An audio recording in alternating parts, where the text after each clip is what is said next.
Aproveitar esse final do Morning Show, essa reta final do programa, para falar de Tormenta, o governo Bolsonaro, crises, intrigas e segredos. Esse livro aqui que você está vendo, você que nos acompanha em imagens, está vendo em minhas mãos, de autoria da Thaís Oyama, nossa colega aqui da Jovem Pan, que nos deu a honra da presença aqui hoje no Morning Show, na bancada, para comentar os assuntos. Vamos lá, Thaís.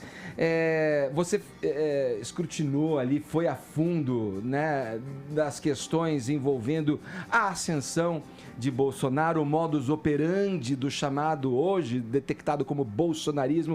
O que você pode dizer pra gente desse livro aqui? O que tem aqui?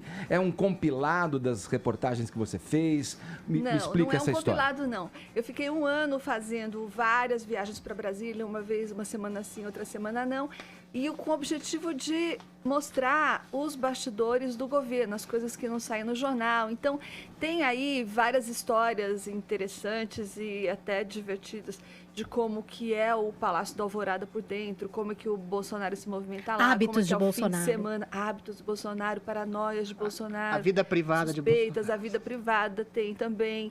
Tem a relação deles com os ministros, as brigas, alguns segredos dos generais. Então, são coisas que não vieram a... O general Heleno gostou do livro, né, Thaís? Muitíssimo, né? Me xingou bastante, mas eu gosto dele. Embora ele não goste de mim. Você reage mal com o bem, Thaís. Ô, Thaís, tormenta é uma expressão ambígua na língua portuguesa, que significa ao mesmo tempo tempestade e uma série de coisas ruins. Eu acho que você sabia disso. Você consegue identificar, e o governo Bolsonaro tem números muito bons no que tange a economia, criação de empregos, redução da carga tributária, redução exatamente da taxa de juros, redução da inflação, ou seja, você considera algo de bom nesse governo, apesar do seu livro tão crítico ao governo? Certamente tem, Adriles. Aqui, a ideia não era fazer um inventário das boas coisas ou das coisas ruins do governo. A ideia era mostrar como que esse governo opera e principalmente como que funciona a cabeça do presidente Bolsonaro, para que o leitor entendesse certas decisões, certas coisas que vieram à tona, como que foram tomadas as decisões, quem que influenciou, como que foram as conversas, o que pesa no julgamento do presidente. Então, era essa a intenção do livro. Mas nesse ano, você acusa o presidente de ter um raciocínio extremamente binário. Quem não é amigo, é inimigo. Você acha que o Bolsonaro amadureceu esse tipo de postura ao longo desse ano que você fez essa pesquisa? Eu acho que ao longo desse ano não, Adriles, mas eu imagino que para o ano que vem as coisas aliás, para este ano de 2020, as coisas possam estar mais acomodadas. Porque, por exemplo, no ano passado, houve muito barulho, muita crise criada dentro do governo e dentro do Planalto por causa de posts de Carlos Bolsonaro, por causa de posts de Olavo de Carvalho. Tudo isso aí, agora perdeu toda a importância. Ninguém mais dá bola para... Ai, só falta esse celular ser meu. Não é meu. Acho que é seu. Acho que deve ser o Bolsonaro ligando. A visitante, a forasteira. Essa retomada dos militares, essa coisa, essa partidarização da ala mais ideológica, isso é um amadurecimento dele, você acha, né? Eu acho que o amadurecimento dele se dá nesse aspecto. Eu acho que as coisas estão mais acomodadas. Agora, já com relação à imprensa, parece que não muito, né, Thaís? Inclusive, hoje de manhã, ele já deu uma outra, né, na repórter Patrícia Campos Melo da Folha, dizendo que ela queria dar um furo, isso né, eu não uma coisa, vi, mas, uma Vinícius, insinuação. Essa história da imprensa é uma estratégia, tudo que me perguntaram... Isso que eu queria saber. Essa pesquisa da Baies saber. que tem no seu livro. Inclusive com você. É uma estratégia clara do governo. É uma estratégia muito clara. A pesquisa da Baies deixa claro que as coisas que fazem com que o presidente angarie mais seguidores, principalmente, fala mal do PT ou fala mal da esquerda.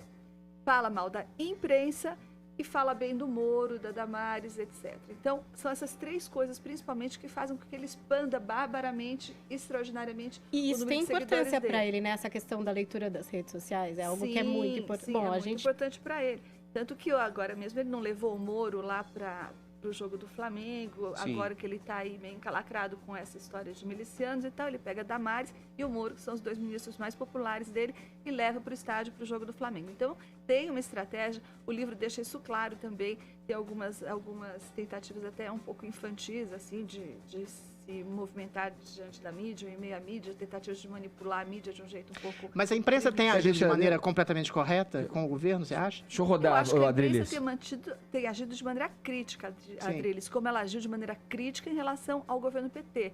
O Mensalão e o Petrolão teve grande colaboração da imprensa, no sentido de revelar coisas que a gente não sabia. É só ver o óbvio, né? É só olhar os fatos, que a gente tá aqui todo dia vendo isso. Paulinha, eu queria vai lá. saber se também traz detalhes de personagens, assim, que estão sempre em volta do Bolsonaro, tipo o Hélio Negão, Felipe Martins, são pessoas que sempre a gente ouve o nome, qual o papel, né? Tem gente que fala que o Hélio Negão é o negro de estimação do Bolsonaro, que não seria amigo, que seria amigo. Mentira, Qual que é a Thaís vai função contar aí. dele? É verdade. Isso eu acho interessante, Paulinha. Tem alguns perfis que passam batido assim no noticiário diário e que o livro, eu acho que conseguiu mostrar com um pouco mais de riqueza. Hélio Negão, por exemplo. Quem que é o Hélio Negão? É um sujeito que conhece o Bolsonaro desde o tempo que o Bolsonaro era antes de ser vereador, ou seja, quando ele era capitão, eles prestaram serviço juntos. Ele era um sujeito que calça 48 e que era campeão lá de 100 metros rasos e foi o único cara, por exemplo, que acompanhou o Bolsonaro, que pôde entrar dentro da UTI quando o Bolsonaro sofreu o atentado. Sim. Então era a família e mais o Hélio Negão. Vários outros tentaram, o senador Magno Malta deu lá uma carteirada, fez escândalo para tentar subir lá na CPI, ninguém pôde. Então Nem é uma Gustavo pessoa muito Bebiano, próxima. É uma pessoa de fato próxima, uma pessoa que tem uma veneração, uma adoração pelo presidente. Ele nasceu lá em Queimados, que é um lugar no Rio de Janeiro, que o Viga deve conhecer bem, que de um lado tem miliciano, do outro lado tem traficante. Foi uma infância terrível, a mãe empregada doméstica, e o sonho dele era ser militar. É um homem muito interessante, muito esforçado e que tem essa adoração pelo Bolsonaro. Thaís, eu queria que você comentasse agora duas questões. Uma eu sei que está no livro, né? E a outra eu tenho dúvidas, né? Não li o livro ainda, mas eu queria que você comentasse com a gente. Tem essa movimentação agora dos militares retomando um pouco, o Bolsonaro voltando a atenção a altos cargos do Exército, né? Recentemente tivemos aí a posse para a Casa Civil de um militar da ativa ainda, enfim. Como é que fica essa disputa entre os militares tão criticados, né? Tão criticados pelo olavismo, chamado bolsolavismo ali, né? Da ala ideológica do governo? Se isso você já desenha aqui um pouco no teu trabalho de pesquisa e como você vê agora essa movimentação.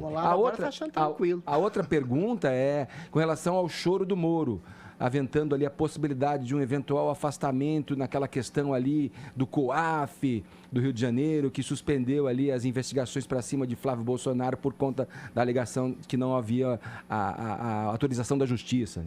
Vou começar por essa, Edgar, porque você me dá a oportunidade de esclarecer uma coisa. O livro não fala, não existe nenhum pedaço do livro que fale que o Moro chorou. Isso é uma fake news que foi disseminada, não sei porquê, não sei por onde. O que ele fala, e isso eu vou esclarecer aqui, é que um determinado momento, o presidente Bolsonaro estava decidido a demitir o Moro porque ele achava que o ministro Moro não estava sendo suficientemente colaborativo, principalmente no que diz respeito ao inquérito envolvendo o filho dele. Então ele tomou essa decisão, achou que o Moro tinha que vestir a camisa e decidiu demitir o ministro Sérgio Moro. E quem impediu ele que fizesse isso foi o general Heleno, que disse que o governo dele iria acabar. E não só porque o Moro é um dos ministros mais populares, mas sobretudo porque o Moro é apoiado por 100% dos militares. Os militares adoram o Moro, os militares fecham com o Moro. Então, o que o general Heleno estava querendo dizer além da popularidade, o que o general Heleno estava querendo dizer é que, além de perder a popularidade do Moro, ele ia perder o apoio dos militares. A outra parte, Thaís. Então, a outra parte, sem dúvida, acho que você tem toda a razão. É uma evidente derrota do olavismo, do núcleo ideológico, e uma reaproximação, uma tentativa de reaproximação dos militares, que estava lá abalada essa relação desde a época da demissão do general Santos Cruz. Sim. Agora o Bolsonaro tenta se reaproximar e o que dizem lá é que por que o presidente está fazendo? Bom, é porque o presidente cansou de confusão e agora ele quer solução. Os militares resolvem as coisas.